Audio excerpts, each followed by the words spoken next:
Can we just appreciate how much detail they actually put into the main menu of this game? Like, look, she just assassinates Crash. Like, bloody hell. Good job, Beanox. Good job. Hello, everyone. Today we'll be reviewing the Spooky Grand Prix so far. Obviously, there's not any more content coming out for this Grand Prix, as I'm aware of right now, so this should be a fairly useful Grand Prix review. If not, I'll just have to update it in the future. But we're going to be reviewing the Grand Prix from the track all the way to its costumes and nitpicking a little bit, because this Grand Prix is not perfect by any means. Let's start with the track. So the track is called Nina's Nightmare, which fits the track. It's Halloween-based. It's very creepy, which is really good, and now it could possibly be one of my top 5 tracks in the whole game, but we'll get around to that when all the tracks for the game have released. How about that? Also, there are little Easter eggs and bits and pieces that exist within this track, and my god, it made me fanboy just a little bit, and I'm going to show you some examples right now. The first Easter egg is actually Ballerina Engine, which is on the portrait of her, and I found that really funny when I first found that. And right, and coming to our second Easter egg, is in the same area. You can see this massive portrait, which you can't see the fullest, unfortunately, but it shows not just the Cortex, baby Cortex and all that. Look! It's the Victor and Maurice! Oh, I lost my mind. And then there's Madame Amberley as well.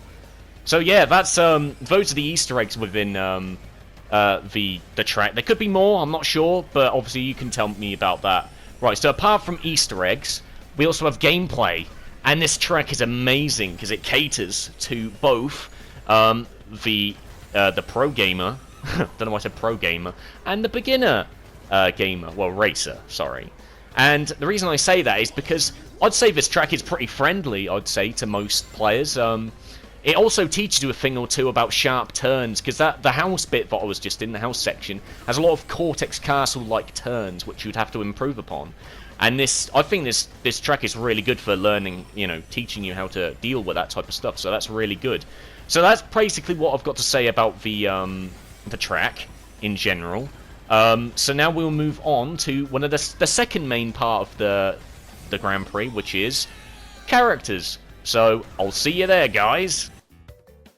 Okay, so let's start with the star of the show, Meena Cortex.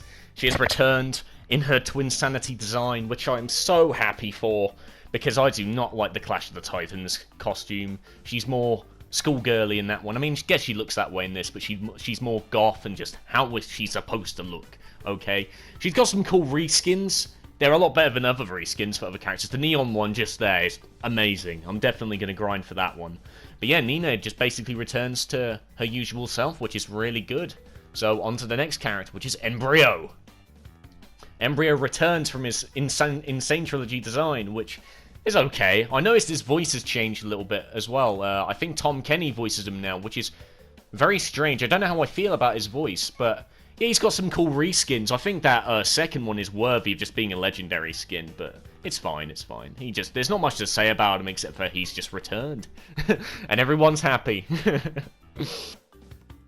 Honestly, I couldn't care less about Komodo Mo, to be honest. I mean, it's good that they got in, because a lot of people were excited for him, which I don't understand why, but I mean, he's in, everyone's happy, it's all good. Welcome, Komodo Joe, to Crash Team Racing.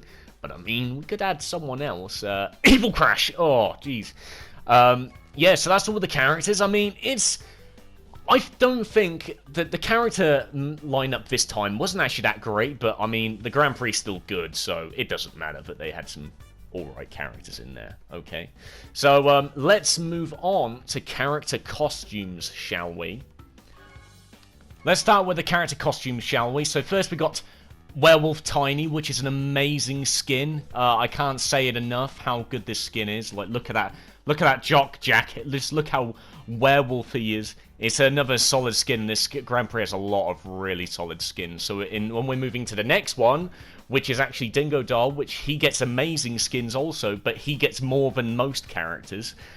He's been given the treatment of the firefighter, and obviously it's kind of like his summer one with his podium animation. But again, Dingo Dog mains get treated really well. And then we move on to the next one, which is Pure, which is bloody adorable, and my favourite skin in the whole Grand Prix so far. You know, this is what makes me a Pure main, these cute costumes. You know, there's the Puss in Boots one, there's the Sabretooth. It's just all so goddamn adorable. And then we're going to move on to the next one, which I believe is going to be Papu Papu, I think. Yep, and Papu Papu actually got a skin this time, which is really cool. But obviously Nash and Geary don't have one yet, so that's a shame. But this one is a top-tier skin, and for Papu Papu, that is amazing. It suits him really damn well. And I think the next one will be Monster Fate Crash, and it blends in really well to my cat with the paint job, and it's amazing because they actually changed his voice a little bit, so he's like instead of, you know, normally speaking Fate Crash, which he still speaks like a retard anyway. But Fate Crash gets a really good skins also. And then we move on to the next skin, which is Humpty Dumpty Entrance, which this skin should have been in the game from the beginning. It's just so cool. You can see the yoke in his head. It's amazing. There's so much detail on it. I love the bow tie. This is my first skin I unlocked for this Grand Prix, actually.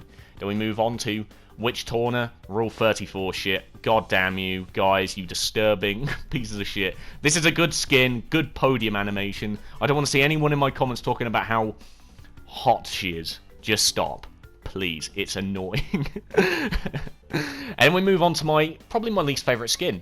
Ragdoll Nina. I couldn't care less for this skin. I mean, I'm still going to unlock it, but I don't know. It's a bit ugly, to be honest. If you disagree, you know, it's all in your own opinion. We move on to these other skins, which really frustrate me, because they're like just reskins, but, you know, they're kind of not at the same time. Like, this is, you know, I know he's dressed like a metalhead, but it's just basically a reskin. It's only the bottom half that's actually dressed up, and it's the same with Dark Coco, as you will see in a moment. It's basically just Coco with a slightly different, you know, different shoes and a shirt, pretty much. It's not very good, but the podium animation's cool. It's just basically edgy Coco, but, yeah, I think Beanox need to stop doing that, because they did that with Kronk in the second Grand Prix, I think. Okay, so that'll be it for my Grand Prix review. I'm sorry I couldn't show the carts because of clip time, but trust me, they are very good. Probably the best in the game, actually, so far. My final verdict for this whole Spooky Grand Prix so far is it's probably better than most of them. They've actually added in new stuff like engine swaps and everything to make the game a massive improvement, which reminds me, I actually have a video about engine swaps coming up very shortly, probably tomorrow or the day after. So thank you for watching my review on the Spooky Grand Prix, and I'll see you in my Last of Us gameplay, which should be not too far away, actually, probably tomorrow. So see you there, guys.